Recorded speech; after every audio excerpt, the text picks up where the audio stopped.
Imaginez la scène. Vous êtes à l'aéroport. La file avance. Votre bagage cabine passe sur le tapis. Et soudain, l'agent pose sa main dessus. Il ouvre le sac. Il sort un flacon. Vous regardez, il est presque vide. À peine 40 millilitres dedans. Vous dites « Mais, il est presque vide ». Réponse froide, sans appel. Ce n'est pas la question. Le flacon fait 200 millilitres. Il ne passe pas. Flacon jeté. Fin de la discussion. Et vous restez là, à ne pas comprendre. Vous connaissiez la règle des liquides en cabine avion. Du moins, vous le croyez. C'est exactement ce décalage entre ce qu'on croit savoir et ce que dit vraiment la réglementation liquide, avion 2026, que cette vidéo va résoudre. Dans les 15 prochaines minutes, vous allez découvrir les vraies règles sur les liquides bagages cabine. Celles que presque tout le monde applique mal, même les grands voyageurs. Pas de jargon, pas de théorie creuse. Juste ce que vous devez savoir pour passer la sécurité aéroport sans perdre un seul produit. Restez jusqu'à la fin. Les erreurs les plus coûteuses sont souvent celles qu'on n'imagine même pas commettre. Si vous avez déjà eu un produit confisqué à la sécurité aéroport, un like sur cette vidéo, ça prend 2 secondes. Et abonnez-vous, on couvre régulièrement les pièges du voyage aérien. 1. La règle des 100 ml et le sac transparent. Commençons par la base, la règle des liquides en cabine avion. Vous la connaissez, bien sûr. 100 ml maximum. Simple. Sauf que cette règle, la quasi-totalité des voyageurs la comprend dans le mauvais sens. Voilà la réalité, telle qu'elle est écrite dans la réglementation liquides avion 2026 en vigueur. La limite de 100 ml ne porte pas sur la quantité de liquide dans le flacon. Elle porte sur la capacité maximale du contenant. Autrement dit, un flacon marqué 200 ml, même s'il ne contient plus que 30 ml de produit, est automatiquement refusé à la sécurité aéroport. Toujours, sans négociation possible. Pourquoi ? Parce que l'agent de contrôle ne peut pas mesurer visuellement le volume exact d'un liquide en quelques secondes. La taille du contenant, elle, est gravée sur l'étiquette. C'est objectif, rapide, vérifiable.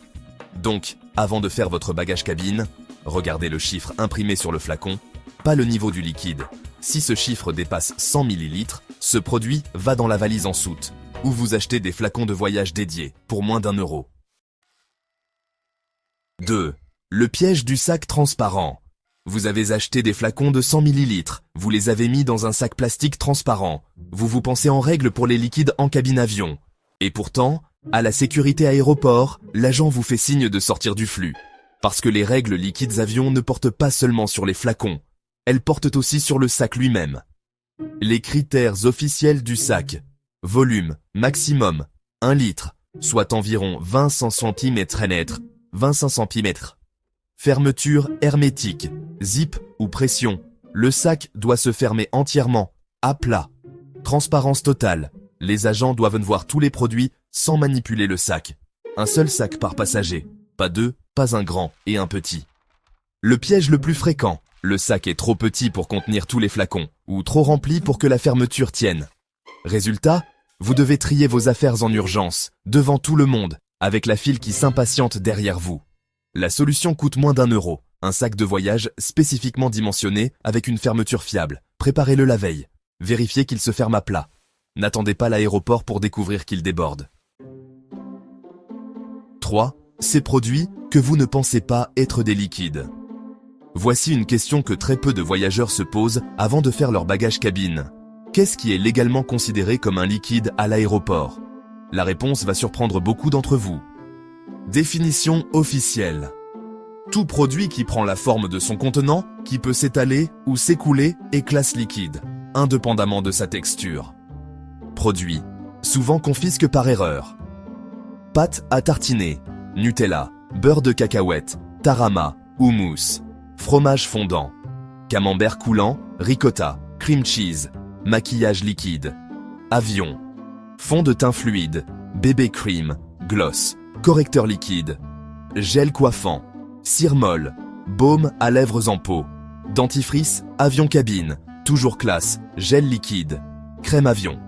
Cabine autorisée, seulement si le contenant fait 100 ml étalé ou moins. Miel, confiture, nourriture liquide, avion cabine en général.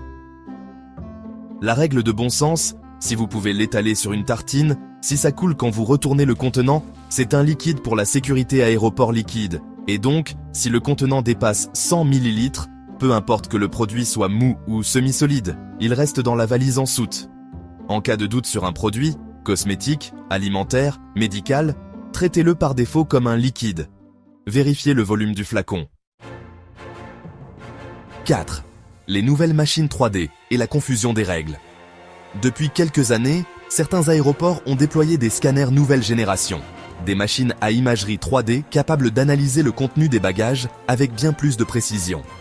Dans ces aéroports, des panneaux indiquent que les liquides n'ont plus besoin d'être sortis du bagage. Et de nombreux voyageurs en ont conclu que la réglementation liquides avions 2026 avait changé partout. Mais, franchement, ce n'est pas aussi simple. Réalité en 2026. Ces machines existent, mais leur déploiement est inégal, même dans un seul aéroport. Même dans les aéroports équipes, la règle des 100 ml peut s'appliquer selon le terminal. Les règles du pays de transit s'appliquent à votre prochain contrôle, pas celles de votre pays de départ. C'est là que les voyageurs fréquents commettent l'erreur la plus coûteuse. Imaginons, vous partez de Paris, où vous avez pu garder vos liquides dans le bagage.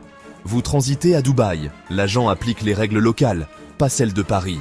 Ce qui était autorisé au départ peut être interdit en correspondance, et le produit confisqué ne sera pas remboursé. En 2026, la règle de prudence universelle reste la même. Ne présumez jamais des règles en vigueur dans un aéroport que vous ne connaissez pas.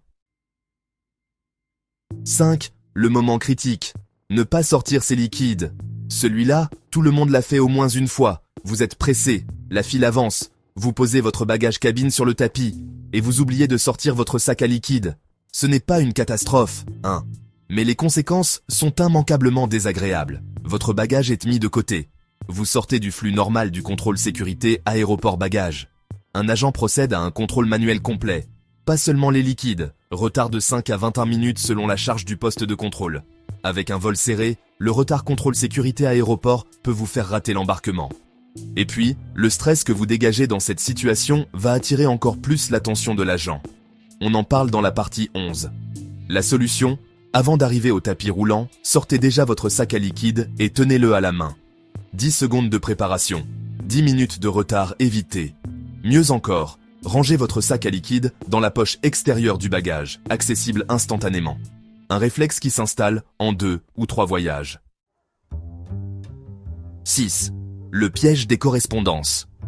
Voici le scénario qui génère le plus de frustration parmi les voyageurs fréquents qui maîtrisent donc pourtant la règle de base des liquides en cabine avion.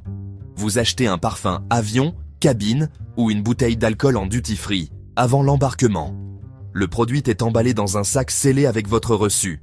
Vous montez à bord. Vous atterrissez à votre escale. Et là, l'agent confisque votre achat. Pourquoi ? Parce que la correspondance avion liquide est régie par les règles du pays de transit, pas celles du pays d'où vous venez. Cas typique de refus en transit. Australie. Règles douanières strictes sur les alcools, même en zone internationale. États-Unis. Les achats duty-free de pays non membres peuvent déclencher un contrôle douanier. Pays du Golfe. La réglementation locale sur les alcools s'applique même en zone de transit. Asie du Sud-Est. Interprétation variable selon le terminal et l'heure. La règle qui vous protège le mieux, si votre itinéraire inclut une correspondance avion liquide dans un pays inconnu, vérifiez avant d'acheter en duty-free. Et si vous ne pouvez pas vérifier, la précaution la plus sûre est simple. Attendez l'aéroport de destination finale pour vos achats duty-free avion règle liquide. 7. Duty-free. Autorise, mais pas comme vous le pensez. Parlons maintenant du cadre exact du duty-free avion règle liquide. Une dérogation existe, mais avec des conditions très précises, souvent ignorées. Les achats dans les boutiques duty-free des zones d'embarquement bénéficient d'une exemption à la règle des 100 ml. Vous pouvez transporter un grand flacon de parfum avion cabine, une bouteille d'alcool de plus d'1 litre, mais uniquement si vous respectez 4 conditions cumulatives. Les 4 conditions, toutes obligatoires. 1. Sac STEB, Security Tamper Evident Bag. Sac, inviolable scell par la boutique elle-même. 2. Preuve d'achat visible à travers le sac transparent. Le recu doit être lisible de l'extérieur. 3. Achat effectue le jour du vol. Dans certains pays, un achat antérieur est refuse. 4. Sac intact depuis l'achat. Si le sac A est décèle même légèrement, il est invalide. Ce dernier point est le plus piégeux lors des longs voyages. Vous fouillez votre sac pour récupérer quelque chose, vous refermez le sac stub, mais l'inviolabilité est rompue. Au prochain contrôle sécurité, aéroport liquide, le produit sera refusé. Règle absolue. N'ouvrez jamais votre sac duty-free entre deux contrôles. Gardez-le fermé jusqu'à votre destination finale. 8. Médicaments et aliments. Bonne nouvelle. Des exceptions officielles existent dans la réglementation liquide avion 2026. Les médicaments avion cabine liquide et les aliments pour bébé avion liquide autorisés en font partie. Mauvaise nouvelle, ces exceptions ne sont pas automatiques. Elles requièrent des justificatifs. Et sans eux, l'agent n'a aucune obligation de vous laisser passer. Exceptions autorisées, avec justificatif. Médicaments, avion cabine, liquide, syrops, collyre, insuline, solutes, autorisés au-delà de 100 ml avec ordonnance médicale ressente à votre nom. Lait, maternise, préparation pour nourrissons, quantité proportionnelle à la durée du vol. Bébé avion liquide, autorise. Petits pots, compotes, purées en sachet, en quantité raisonnable. Ce que vous devez préparer. Ordonnance médicale originale, votre nom, le médicament, la date récente. En voyage international, ordonnance en anglais ou traduction recommandée. Pour les bébés, n'emportez que le nécessaire, une quantité excessive attire l'attention. Un voyageur qui arrive avec 1 litre de sirop et aucun justificatif visible va déclencher une discussion avec l'agent. Une discussion que vous avez tout intérêt à éviter. Placez toujours vos médicaments avion-cabine et leurs justificatifs dans une pochette facilement accessible. L'agent doit pouvoir les voir immédiatement. 9. La limite globale d'1 litre. Vous avez bien fait les choses. Chaque flacon de votre bagage cabine fait 100 ml ou moins. Et pourtant, à la sécurité aéroport liquide, vous êtes bloqué. Parce que la règle des liquides en cabine avion ne porte pas seulement sur chaque flacon individuellement. Elle porte aussi sur le total. La règle complète, les 3 niveaux. Niveau 1, chaque flacon, 100 ml maximum. Niveau 2, le sac total, 1 litre maximum. Tous flacons additionnent. Niveau 3, le sac physique doit se fermer à plat sans déborder. Concrètement, 10 flacons de 100 ml représentent 1 litre, la limite maximale. Mais si ces 10 flacons ne tiennent pas dans le sac fermé à plat, vous pouvez être bloqué. Et si vous avez 11 flacons de 100 ml, vous êtes en infraction, même si chaque flacon est individuellement conforme. La vraie question, avez-vous vraiment besoin de 10 produits de liquide pour un vol de 3 heures ? Pour la grande majorité des voyages, 2 ou 3 flacons suffisent largement.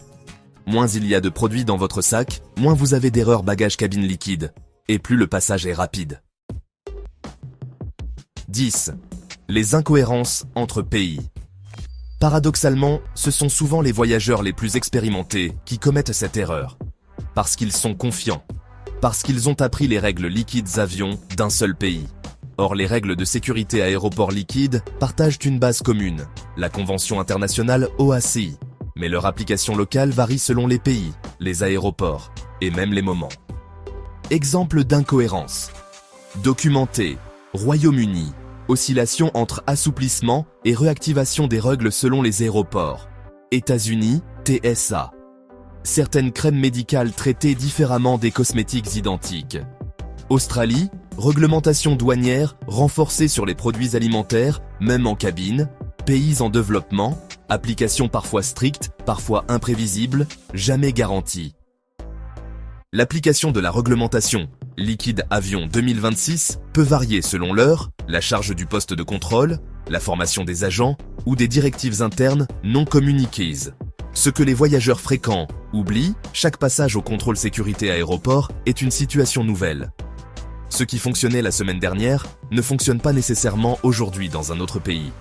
Ne basez jamais vos décisions de bagage cabine sur des expériences passées dans d'autres contextes. Vérifiez. Toujours. 11. Le comportement qui attire l'attention des agents. Ce point sort légèrement des règles techniques sur les liquides bagages cabine, mais il est tout aussi déterminant. Les agents de sécurité aéroport sont formés à l'observation comportementale. Ces comportements peuvent être purement liés à l'anxiété de voyager. Les agents le savent, mais le protocole de fouille bagages cabine les oblige à vérifier. Et une fois dans la file de contrôle renforcée, c'est l'intégralité de votre bagage cabine qui passe à la loupe. Pas seulement vos liquides. La meilleure attitude, arrivez en avance. Préparez tout avant le scanner. Avancez calmement. Répondez directement. Un voyageur calme, organisé, préparé. Ça se voit immédiatement, et ça facilite tout. 12. L'erreur de dernière minute à l'aéroport. Scénario classique et évitable. Vous avez oublié votre crème solaire. Vous achetez en urgence avant la sécurité aéroport. Vous glissez le produit dans votre bagage cabine, et le scanner le détecte immédiatement. Les erreurs de dernière minute, les plus fréquentes. Grande bouteille d'eau achetée avant la sécurité, non autorisée comme liquide, bagage cabine. Crème avion, cabine achetée en grand format, faute de petite taille disponible. Gel hydroalcoolique en pharmacie aéroport, souvent vendu en 300 ml. Objet interdit, avion cabine glisse dans le sac en urgence par manque d'attention. Produits cosmétiques, achète pour l'avion sans vérifier le volume. La règle est sans nuance. Tout ce qui se trouve dans votre bagage cabine au moment de passer la sécurité aéroport liquide doit être conforme. Peu importe quand, ni où vous l'avez acheté. L'agent ne peut pas faire d'exception parce que vous venez d'acheter le produit 5 minutes plus tôt. Le réflexe qui change tout, 5 minutes avant d'arriver au scanner, arrêtez-vous. Ouvrez le bagage, vérifiez. Rien de nouveau, rien d'oubli, sacs liquides accessibles. Ensuite, avancez. 5 minutes de vérification. 0 confiscation. Voilà, 12 situations, 12 pièges réels sur les liquides en cabine avion. Sur le papier, les règles liquides avion semblent simples, 100 ml par flacon, un sac d'1 litre, un sac par passager. 3 chiffres, simples. Dans la pratique, comme vous venez de le voir, c'est la compréhension imparfaite de ces règles, leurs variations selon les pays, leurs exceptions mal documentées et leur évolution constante qui piège des voyageurs pourtant de bonne foi. Cette vidéo vous a donné la carte de ce terrain, les zones sûres, les zones à risque, et les réflexes pour traverser n'importe quel contrôle sécurité à aéroport sans perdre un seul produit. Si vous avez un proche qui voyage bientôt, envoyez-lui cette vidéo. Ce sera probablement la chose la plus utile que vous ferez pour son prochain départ. Abonnez-vous si ce n'est pas encore fait. On publie régulièrement des guides pratiques sur les pièges du voyage aérien, pour que vous voyagiez mieux, plus sereinement et sans mauvaise surprise. À très bientôt.